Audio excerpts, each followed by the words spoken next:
Mines, tensions entre exploitants industriels et artisanaux dans le Haut-Katanga et le Lualaba. Dans les provinces du Haut-Katanga et du Lualaba, une véritable guerre oppose les producteurs artisanaux et les grands groupes industriels. Voici les extraits d'un rapport de Crisis Group. En juin et juillet 2019, les forces de sécurité de la RDC ont expulsé des mineurs artisanaux qui empiétaient sur deux des plus grands sites miniers industriels du pays, dans les provinces du Haut-Katanga et du Lualaba. Les expulsions ont causé, outre des morts et des blessés, la perte de la seule source de revenus de plus de 10 000 mineurs artisanaux. Évite la violence autour des sites miniers tout en réformant ce secteur essentiel de l'économie de la RDC, améliorant ainsi le niveau de vie des citoyens, est un défi de taille pour le président Félix Tshisekedi. Les tensions qui opposent les exploitants industriels et artisanaux dans le Haut-Katanga et le Lualaba sont en partie de nature économique. Les mineurs artisanaux et d'autres résidents du centre minier se disent frustrés du manque de perspectives qu'offre l'exploitation industrielle, que ce soit en termes d'emploi, d'investissements destinés à développer des projets communautaires ou de relations commerciales avec les marchands locaux. Au fil du temps, le gouvernement de la RDC a par ailleurs élargi les permis d'exploitation industrielle, de sorte que ceux-ci couvrent presque tous les gisements identifiés, ce qui ne laisse pratiquement aucune place aux zones d'exploitation minière artisanale. Le gouvernement a promulgué une nouvelle loi sur l'exploitation minière en 2018 qui pourrait contribuer à apaiser certaines tensions. Cette loi oblige les sociétés minières industrielles à dépenser une partie de leurs revenus pour financer des projets communautaires et les autorise à sous-traiter des activités à des coopératives minières artisanales. La création prévue d'une nouvelle entité étatique dotée des droits exclusifs pour l'acquisition du cobalt extrait artisanalement sape toutefois la capacité de sous-traiter et, dès lors, les perspectives économiques qui y sont associées. Si la frustration économique alimente les tensions liées à l'exploitation minière dans le Haut-Katanga et le Lualaba, d'autres facteurs rendent également ce secteur explosif.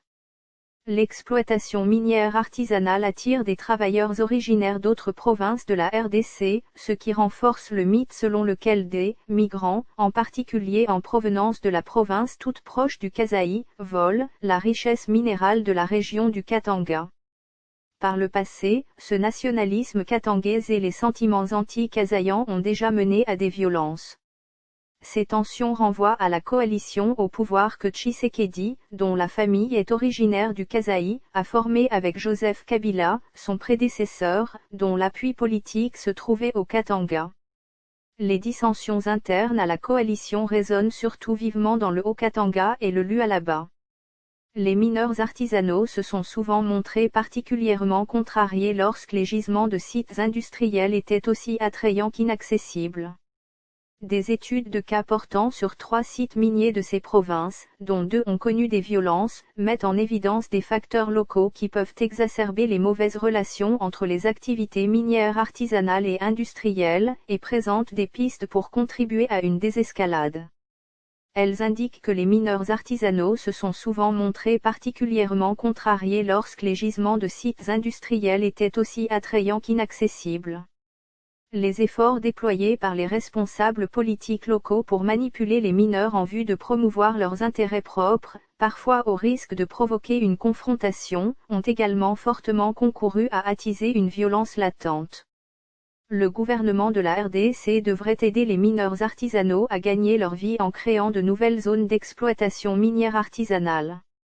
Pour diminuer les tensions entre exploitants industriels et artisanaux et leur potentiel de risque de violence, le gouvernement de la RDC devrait aider les mineurs artisanaux à gagner leur vie en créant de nouvelles zones d'exploitation minière artisanale, en travaillant de concert avec les sociétés industrielles pour poser les bases et préparer, au sein de ces zones, des sites destinés à l'exploitation artisanale et en évitant que ces nouveaux sites soient repris par les sociétés minières industrielles.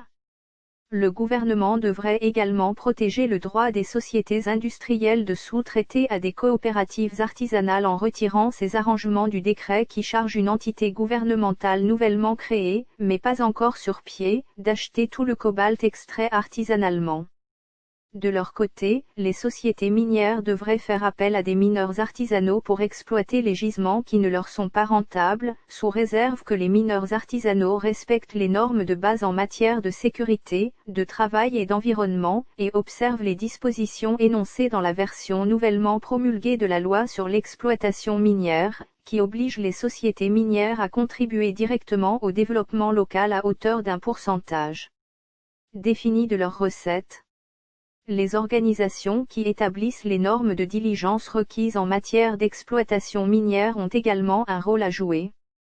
Ces organisations ont habituellement eu tendance à percevoir l'exploitation artisanale exclusivement comme une manière de financer des groupes armés, et cette vision se reflétait dans leurs normes.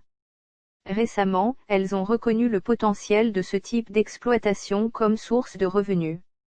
Elles devraient donc adapter les normes officielles de façon à reconnaître que les sociétés minières industrielles peuvent nuire aux efforts déployés en faveur du développement local et accentuer le risque de violence, si elles n'adoptent pas des politiques qui tiennent compte des besoins des mineurs artisanaux et des communautés qui les abritent.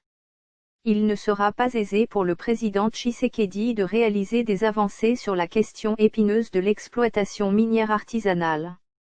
Si la nécessité de travailler au sein d'une coalition écartelée établie avec Kabila restreint forcément les capacités de Tshisekedi à opérer les changements évoqués plus haut, il lui reste toutefois la possibilité de faire pression pour qu'il ait lieu, de chercher à obtenir le soutien d'alliés politiques et de lancer un mouvement qui mènera à leur réalisation. Même si ces efforts n'atteignent pas leurs objectifs à court terme, ils amélioreront tout de même les perspectives de paix et de prospérité dans le cœur minier de la RDC. Source: mediacongo.net